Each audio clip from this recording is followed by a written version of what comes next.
वचन बाबूजी महाराज भाग चौथा वचन नंबर 42। आगरा 2 दिसंबर सन 1939। होशियार आदमी जानता है कि यह संसार और इसके सामान वगैरह सब नाशमान है और इसके सुख क्षणभंगी है, मगर परमात्मा की चाह तभी हो सकती है जब दुनिया के तजुर्बात अंतर में पेवस्त हो जाएं। दुनिया के त्याग से कुछ हासिल नहीं होगा जब तक संसार की आस अंतर में मौजूद है। मालिक के चरणों में पहुंचने के लिए अनुराग सहित बैराग होना चाहिए।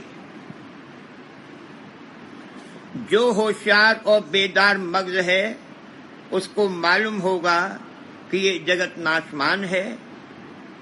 चाहे जिस कदर दुनिया का सामान प्राप्त हो, यहाँ हमेशा कायम रहने वाला सुख और आराम नहीं मिल सकता।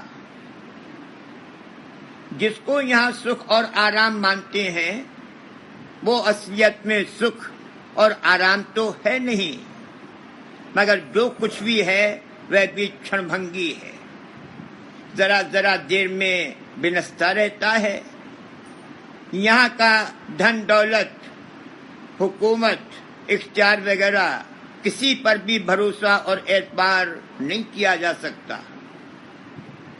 बड़े से बड़ा बादशाह जिसके पास सब सामान, ताकतें और इख्तियार मौजूद हैं, चिंता, तरद्दुद, रोग, शोक, रंज, त्रियता वगैरह से बरी नहीं है और वो इत्मीनान के साथ नहीं कह सकता कि वक्त जरूरत और मुसीबत के ये चीजें कारगर होंगी। अक्सर ऐसा रोग लग जाता है या कोई फिक्र या तरद्दुद पैदा हो जाता है या कोई शोक और रंज आ जाता है कि दुनिया के सब सामान और इख्तियार पड़े रहते हैं, कोई मदद नहीं कर सकता। इस तरह के तजुर्बात अंदर में मुतवातिर धसें और पेवस्त हों, तब इस संसार से चित्त उदास और उपराम होगा और इस बात के तलाश करने की चाह पैदा होगी कि आया हमेशा कायम रहने वाला सत्य सुख प्राप्त हो सकता है या नहीं, और अगर हो सकता है तो वो कहाँ और किस जरिए से प्राप्त हो सकता है। जब तक अंतर के अंतर में ये तजुर्बात न होंगे तब तक संसार से चित्त नहीं हटेगा और जो त्याग व बैराग पैदा होगा उसकी कोई कीमत नहीं है। चाहे बाहर में किसी वजह से संसार से बैराग हो गया हो, मगर अंदर में संसार की आस मौजूद है तो वो क्षणभंगी बैराग है। कौन ऐसा शख्स है जो ये न मंजूर करेगा कि जगत नाशमान है?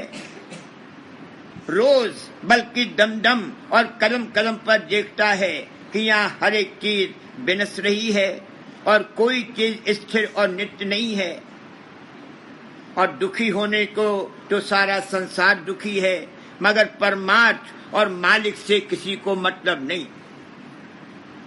अस्पताल में चले जाओ या जहाँ कहत पड़ रहा है या जहाँ मरी बीमारी, आपत्ति और विपत्ति आई है या जहाँ भूचाल आया है, जैसे बिहार और कोयटा में आया था, तो वहाँ हजारों लाखों मर्द औरत और बच्चे त्राही त्राही करते नजर आवेंगे। उस वक्त वे महादुखी हैं। कोई पुत्र शोक में दुखी है, कोई पति शोक में, कोई शोक ऐसा होता है कि उसमें जिंदगी भर दुनिया से तवज्जो हटी हुई रहती है। अब देखना ये है कि वे चाहते क्या हैं। गौर करने से मालूम होगा कि वे ये चाहते हैं कि जिस संसारी वस्तु या यार दोस्त, रिश्तेदार वगैरह से वियोग हुआ है या जिस संसारी भोग और सुख के न प्राप्त होने या उसके चले जाने में वह दुख और शोक आया है, वही सुख और सम्मान प्राप्त हो जाए। कहने का मतलब ये है कि किसी वजह से संसार से तवज्जो हटी और वैराग सा आया भी मालूम हुआ, मगर संसार की आस नहीं गई। मरते वक्त भी यही ख्वाहिश रहती है कि फिर जन्म लेकर आवें और भोग भोगें। आज से जीवन है, संसार की आस मन में धरी हुई है, तब संसार में तवज्जो जाती है और सब काम काज करता है। आस के अनुसार बास मिलता है। जिस आस को लेकर जिस चोले में आया है, वह आस टूट जाए या निकल जाए तो वो चोला कायम नहीं रह सकता, छूट जाएगा। तलवार से मारने की जरूरत नहीं है।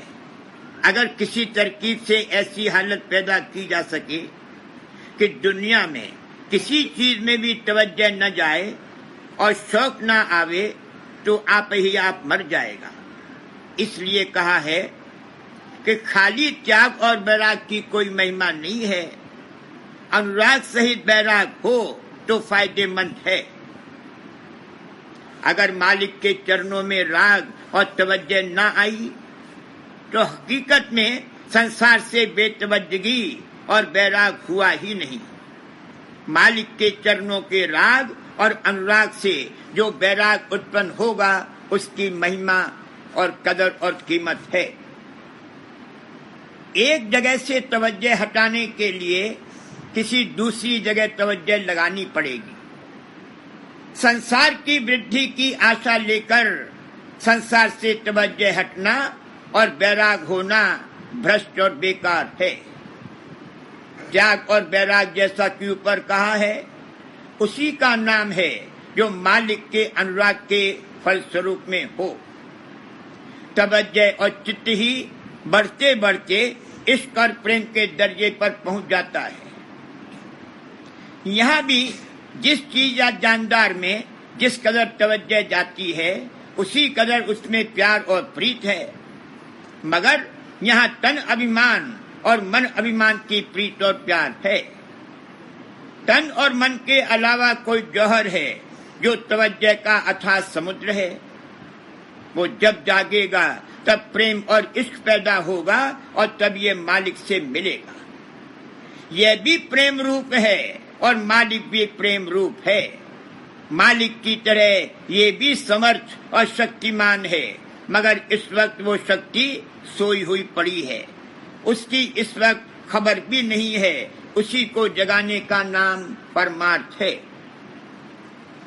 यहाँ तवज्जो और प्रीत और मोहब्बत और मोह के लिए परवाने और क्षमा, मछली और जल और चकोर व चंद्रमा की मिसालें दी जाती हैं। इश्क और प्रेम में क्या सूरत होगी, उसका नमूना इन मिसालों में पाया जाता है, वरना इनकी खुद कुछ भी कीमत और हैसियत नहीं है। परवाना जानता है कि हम जल जावेंगे, मगर फिर भी समाहित पर जाता है। इसी तरह जल से वियोग हो तो मछली जान दे देगी। मगर इन प्रीतों की कोई महिमा नहीं है।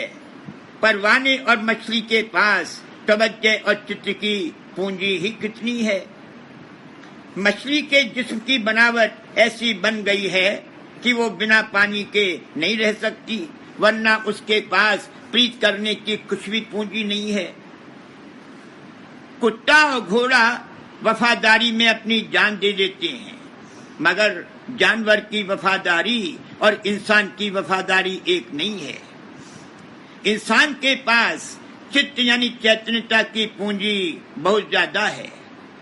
इंसान के ऊपर देवताओं और ब्रह्म और पार ब्रह्म पर में दर्जे बदर्जे और भी ज्यादा प्रीत है। और इन सब के ऊपर निर्मल सूरत चैतन्य में तो अथाह शक्ति है। सूरत मालिक से प्रेम और इश्क कर सकती है।